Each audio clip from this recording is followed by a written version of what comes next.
Second video. Second video. No theme music. What's up, y'all? This is Miss Jackson, and this is Reality Junkie. How are you guys doing today? Great. I hope I'm doing fabulous. Minus my, can you see? My allergies have me like I can't wear no mascara or nothing around my eyes because they're so puffy and they hurt so bad. But I had to talk and I had to do a video and I had to get hyped or whatever. Still rocking these box braids, looking like a pretty Jamaican at times. At times. Anywho, last night Love and Hip Hop was Let me see. I can give y'all something with this. Love and Hip Hop was, you know what I'm saying? A lot of stuff that was going on. So let's just try to touch on everything because I have other stuff other than Love and Hip Hop that I want to talk about with you guys today. Um, let's start with Mimi. I think she had the biggest scene this week, so we could go with Mimi. The whole Nico situation. I'm over it. Like, she should be over it, which she is. He was just looking for some camera time, trying to bring himself back up. Like I said in the last video, I was feeling like he was just starting to be a knockoff Nico, a knockoff Stevie J anyway. So it's good that he's gone. And when she said that Carly Rae was messy, she hit that on the nose. Moving right along, I see she's about to be back on the bus with Stevie J like she always is. I believe that she's like really comfortable on that bus and she has a reserved seat, so why not stay on that bus? Hey, if it works for her, we might as well just go along with it. Now, me and my best friend, because we always have a conversation before I do a video and right after we watch Love and Hip Hop, we have a conversation about everything. And I be thinking that he just be trying to change my opinion of how I feel about the show. So I had to wait a couple of hours before I did the video because he had me thinking. I think and felt that Mimi was real extra with the whole K Michelle situation. I appreciate Mimi's newfound hardness and standing up for herself, but I only appreciate it when it's used when it should be used. She don't use it against Stevie J. She never hauled off and hit Jocelyn or even said nothing to Jocelyn. But now all of a sudden, like to your real friends, you want to be real friends, air quotes. You want to be extra hard with, and I just find that strange. So Ariel's grandfather passed away. Sorry to hear that. And she was really upset about it, which I was close to my grandmother, so I understand how it is with your grandparents. And she just wanted everybody to get along in the moment. K Michelle was being a bigger person. I know how I feel when you leave church and you got that feeling that God then gave you, that after worship feeling, it would be so great and you just wanna enjoy the moment. And if I can pass it along, I'm gonna pass it along. Okay, so K Michelle in the moment, and she apologized to Mimi. Even if Mimi wasn't ready to apologize, the least she could have done was, I don't know, been a bigger person for Ariel. When Ariel asked her to do it for her, she should have done it for her. The least she could have did. Like, that just aggravated me when she was like, I'm not ready for this and I've been going through so much this week. This girl, be quiet and leave me alone. This girl just lost her grandfather. So what could you have possibly went through this week that was worse than that? Nothing. But so in that moment, you could have accepted her apology and said something back. That's how I felt about me. Like, that was unnecessary in the moment. My own personal opinion. But I know when you're so mad and you're upset about a situation that it takes time for it to heal.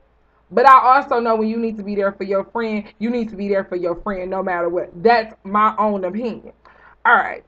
So, I was all Team Rashida last week. But when she went and talked to Deb made valid points and great points. And things always do come different when it's coming from another woman. Two, Deb said what Kurt had been saying, but the way she said it. It's not what you say, it's how you say it. But we're going to go into that. Rashida should have listened to Deb and her professional advice when she told her that she should be working on other things, which I think so too. I think that her bossy chick line does well. I don't know if you guys follow it or bought anything, but she has great stuff on there. And her hair is fabulous and her makeup does look nice. So those are great things that she could be working on as a pregnant woman, other than that video where she clearly looked 15 months pregnant and then you rapping about somebody hitting it from the back. And it just, to me, I don't understand how you can be sexy like that for everybody. Like, I'm sexy for my husband or my man, but I couldn't see being sexy in front of video. Like, that was unnecessary. And that money that she used on the video could have been used in something else. But then for Kurt, he's still wrong. I don't care how you put it, which way you put it. Kurt has aggravated me, and they need to be on their way to the divorce court. I'm just saying, Rashida, you smart. You do what you need to do. Because I don't care what your feelings is as a husband, because that's what you're supposed to be first before you're a manager, before we're business partners. You should be my husband. You should be, okay, we're having a baby.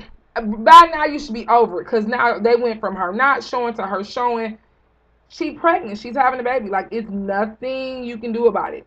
It's a wrap. But for you to still be acting like that and for you to be talking to her like that, and we should never be having conversations in front of people like this. It's just too much for me. Like, Kirk just is irritating. And plus, I just don't think he acts his age. He thinks he's younger than what he's supposed to be, and he's not. So, neither here or there. It was a fly. Like, everybody want to be in this video today. Do y'all see this? Any Hooters. Tracy, I'll say this again. Tracy is the messiest person. And when you're extra messy on a show like this, I just think you're being messy for the camera time. Why do you feel like they need to have a conversation, or why is it any of your business anyway?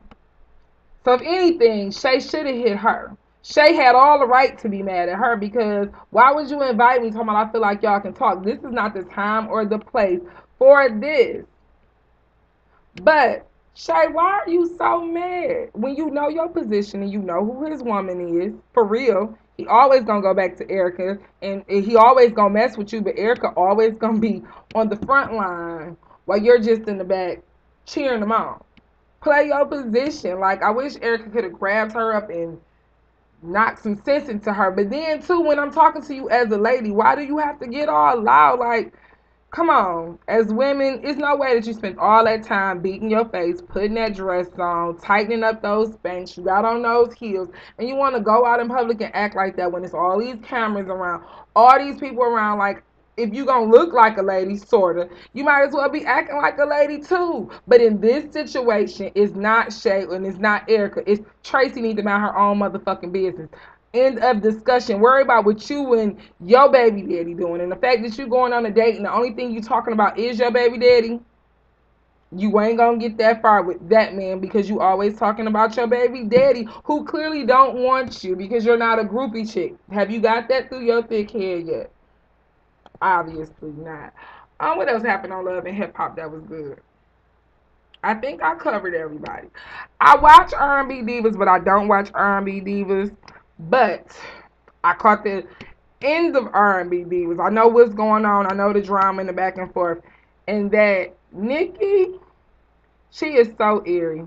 So eerie with that fake concert that she disguised as a fashion show. And then you get mad when everybody sees it.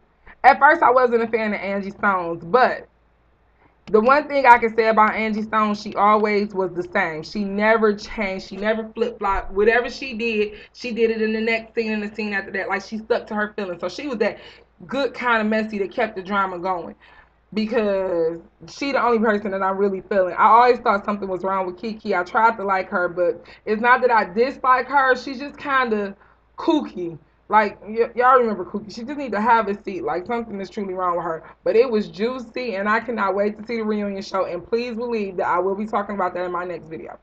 So, now everybody's talking about Kanye and Kim's baby's name, Northwest. I can't say nothing. There's nothing to say. Like, I tried to see if the name could be cute. One day, the more I say it out loud, it just get worse. But I was at work and we was laughing, making a joke, and I was just saying, now that I believe that when we see this baby, this is going to be a beautiful baby. Like, Kim has good genes. Kanye with those chickmunks cheeks. Like, I just think this baby is going to be so cute and adorable. I also believe that we will not be seeing her without a headband and some diamond studs in. So now, I asked Beyonce and Jay-Z, it's the petty moment, our petty corner. Will Blue Ivy be stepping her game up and stop walking around looking like Drake? I'm just saying, can we get the baby a headband, some ponytails, some earrings, a dress, some cute little sandals, or something? Can she please stop walking around in the summertime with Timberlands and blue jeans on? I'm just asking. No shade. I had listened to Kelly Rowland's song, but I hadn't Dirty Laundry. I haven't heard the CD, but I'm hearing great things about the CD. I'm gonna try to get to the CD so we can talk about the CD.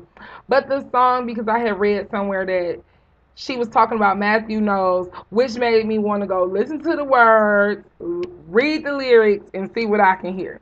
And I must agree that I think she is talking to Matthew Knowles. I think like, cause it just, I don't know. This is the thoughts that comes in my head. Tell me if y'all agree or disagree. I like a disagreement. The thoughts in my head are: remember when Beyonce left, when she fired her father? And is that then when Matthew was trying to turn Kelly against Beyonce? And then when she wasn't really turning against Beyonce, maybe he put his hands on her or something. I mean, he did think he was her father, so you know, you know what I'm saying. Y'all following me right there? Like, it's kind of strange, but I can get it because I just don't see an average man turning her against Beyonce because that's her sister. So you know, I don't know. You know, love will make you do crazy things. But isn't it funny now that this is like the first CD we ever, I feel like we ever really really talked about when it came to Kelly Rowland. It's sad because I think she's talented, so I hope she makes it and I hope she gets the success that she needs. But Matthew, I'm gonna need you to go in the bathroom and cool off if you was hitting on that girl. She not your real daughter. What was that about? Anyway, that was kind of boring. I had more to say about it because when I first heard the song and I was analyzing it, I was interacting with other people. I should have wrote down my thoughts. Maybe I could have had it together. But anywho, it's been a pleasure talking to you guys. I hope you enjoyed. Remember to like, subscribe, and share my videos and get the word out. I am Miss Jackson, and this has been Reality Junkie. You guys have a marvelous day. Thank you.